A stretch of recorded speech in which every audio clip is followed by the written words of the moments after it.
Bueno, pues vamos a ver ahora lo importante que es estudiar el clima del pasado. En la sociedad moderna estamos obcecados en pensar que la tecnología nos lo hace todo, pensamos que la tecnología es la solución para todo y de hecho nos ayuda muchísimo, pero estamos dejando de lado cosas que por hecho de ser antiguas pensamos que a lo mejor no son tan importantes, pero lo son mucho y os lo voy a explicar ahora. Tenemos ordenadores que nos hacen simulaciones del clima que podemos tener en el futuro, pero para mí es muy importante y creo que esto lo hemos dejado mucho de lado, es estudiar el clima del pasado y gracias a historiadores en nuestro país como Armando Alberola podemos saber el clima que tuvimos en momentos tan importantes como el periodo de la pequeña edad de hielo, los desastres naturales que tuvimos aquí en nuestro país, y esto nos ayuda a ver el pasado, a comprender también el presente. De hecho hay algunas cosas, algunas similitudes que podemos ir viendo y ahora os lo comentaremos en los comportamientos atmosféricos que estamos viendo en estos últimos años con los que sucedieron en otros momentos, como por ejemplo en la pequeña edad de hielo. Y lo que os quiero enseñar ahora es un gráfico que está sacado de la extracción de hielo en Groenlandia, de dataciones que nos dicen la temperatura que tuvimos en el pasado en el hemisferio norte, concretamente es extraído de esa zona, como os comento, de Groenlandia. Y muchas personas lógicamente podrán pensar que estos estudios pueden tener errores o que no pueden ser fiables, pero es muy sencillo ver la fiabilidad que tienen haciendo una correlación con los registros que dejó nuestra sociedad, personas como vosotros, que muchos os gusta ver el tiempo que tenemos, ir apuntándolo en un papel día tras día, tras día, tras mes, tras año, diferentes tipos de formas que había de registrar los eventos que había por diferentes motivos, por sequías, por hambrunas, por situaciones de, por ejemplo, cuando había mucho frío en la pequeña edad de hielo, pues hubo muchas muertes por el frío, hubo muchas pérdidas de cosechas y todo eso lógicamente iba quedando registrado y eso nos ayuda a saber qué sucedía, qué temperatura teníamos, qué fenómenos adversos nos teníamos que enfrentar en el pasado. Y aquí lo que quiero que veáis es los periodos cálidos y fríos que hemos tenido en los últimos tiempos. Estamos yéndonos nos estamos yendo hacia el periodo cálido romano, para que os hagáis una idea de a dónde nos vamos a remontar. Y vemos aquí en estas líneas verdes los periodos cálidos que hemos tenido y este sería el actual que tenemos, el periodo cálido moderno.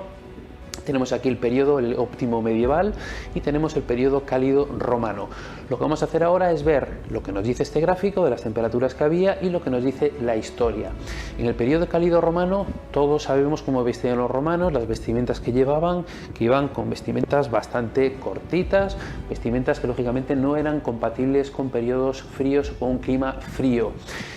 Este momento, el periodo cálido romano, coincidió con una gran expansión de la sociedad, el imperio romano se fue expandiendo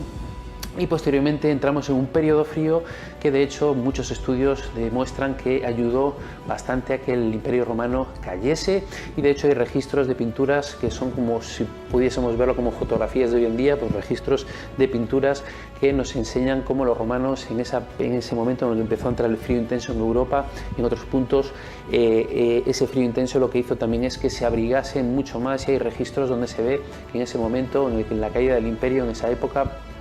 había, digamos, unas vestimentas mucho más acordes a ese frío que tenían. Vemos como hay más o menos una distancia, una recurrencia bastante ordenada en lo que son los periodos cálidos y los periodos fríos. Y aquí tenemos el periodo, el óptimo medieval, un periodo en el que nuevamente la sociedad se fue expandiendo, se construyeron muchas catedrales, la vid se cultivaba en países del norte de Europa, Groenlandia perdió buena parte de su hielo y los vikingos con sus barcas consiguieron llegar hasta allí y colonizarlo. De hecho, Groenlandia viene de Greenland, de tierra verde en inglés, y esto nos demuestra que en este periodo, en el periodo donde nos dice esta extracción de hielo, que tenemos unas temperaturas altas, incluso más altas de las que tenemos en estos momentos, los registros de la historia nos demuestran que efectivamente esto era así, por estos aspectos que os estoy comentando.